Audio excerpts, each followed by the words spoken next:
Gaibandha Fulchhari কঞ্চিপাড়ায় friendship সেন্টারটি দেখতে অনেকটা প্রাচীন বৌদ্ধবিহারের মতো। এর নির্মাণশৈলীর অনুপ্রেরণায় প্রাচীন বৌদ্ধবিহার মহাস্থানগড় থেকে নেওয়া। ভবনের ছাদ আর ভূপৃষ্ঠ একই লেভেলের। ছাদে সবুজ ঘাসের আচ্ছাদন ছাদ ও গ্রাউন্ডের নিবিড় সম্পর্ক তৈরি করেছে। ফ্রেন্ডশিপ সেন্টারের নির্মাণে প্রায় 2 বছর সময় লেগেছে।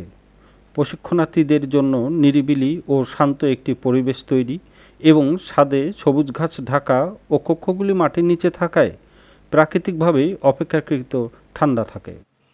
মানে টিচারদের ক্যাপাসিটি বিল্ড আপের জন্য মূলত তৈরি হয় ফ্রেন্ডশিপ সেন্টার।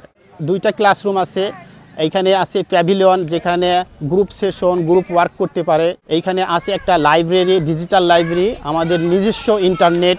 বিভিন্ন বিদেশি নাগরিকগণ যারা রিসার্চের কারণে দেশ বিদেশ থেকে আসে তাদের সুবিধার জন্য এইখানে কটেজের ব্যবস্থা করা আছে। পুরো বিল্ডিংয়েই লাইট কোট ও উন্মুক্ত চাতাল আলো ছায়ার দারুণ সমাহার তৈরি করে। ভবন এলাকায় 5টি ওয়াটার পুল আছে। পুরো ভবনেই অভিন্ন ইট আর সিমেন্টের গাঁথনি। ছাদে পানি না জমার জন্য রয়েছে পুরো ছাদ জুড়ে চমৎকার ড্রেনেজ ব্যবস্থা।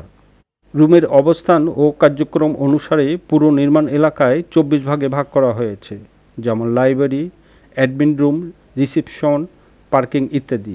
এটার যে অবকাঠামো সেটি আসলে উত্তর অঞ্চলের মধ্যে একদম একটি ব্যতিক্রম ধর্মী অবকাঠামো, কারণ এটা আন্ডারগ্রাউন্ডে, এটা উত্তর অঞ্চলের মধ্যে এই ফার্স্ট, এবং এটি এত মনোরম পরিবেশ এখানে আসলে কেউ না আসলে বুঝতে পারবে না। কোনো দর্শনার্থী একবার আসলেই সে বারবার এখানে আসতে চাবে। 2011 সালের 8 কোটি টাকা ব্যয়ে ফ্রেন্ডশিপ সেন্টারটি নির্মাণের কাজ শেষ হয়।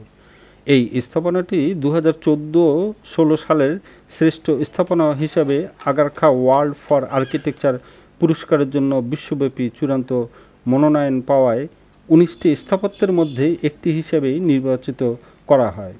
প্রাচীন বৌদ্ধবিহারের আদলে নির্মিত এই স্থাপনাটি দেখতে গাইবান্ধা জেলা এবং জেলার বাইরে লোকজন প্রতিদিন এখানে ভিড় করে।